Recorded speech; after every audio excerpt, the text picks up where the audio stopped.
yourself or hire out? That's the question that was posed this morning by Dustin Hendrickson. This is actually my first video of the 10-day commercial real estate video challenge. So this is one that I battle with all the time, and I hope you don't mind, Dustin, me kind of using this as a way to launch my first video on LinkedIn. But I struggle with this one. Do you hire out or do you do it yourself? And sometimes you just have to. Sometimes you just have to take care of it. And particularly if you're in a smaller market, it's harder to find talent. People get busier quicker, so it can be difficult. So sometimes you just gotta bite down and do it.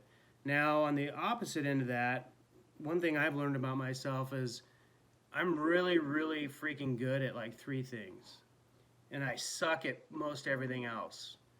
And I used to beat myself up about that. I used to want to be better at the things that I was not very good at, instead of just improving the things that I was really good at. So working on the strengths, working on the weaknesses versus working on the strengths. And one of the things I've learned in my life is that that doing that leads to a lot of frustration and less growth.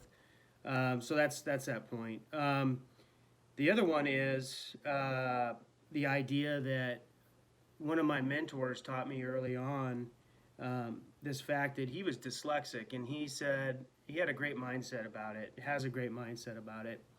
And he says, you know, having dyslexia was one of the best blessings that ever happened to me, because I learned really quickly, early on in life, what I was good at. And I learned what I sucked at. And I sucked at most things, but it taught me how to find people who could balance my strengths with all of my weaknesses. So I knew who to hire.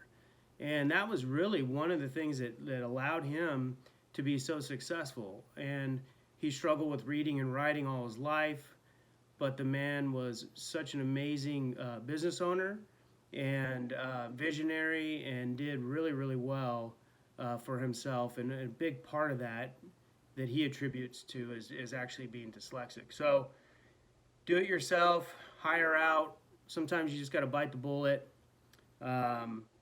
You know, overall, I think we need to focus on our strengths. That's kind of my take on the issue and the question. And I appreciate your time. Free is not free. And I appreciate you guys taking the time to listen to this. I'd love to hear your comments. And take care. Have a great day.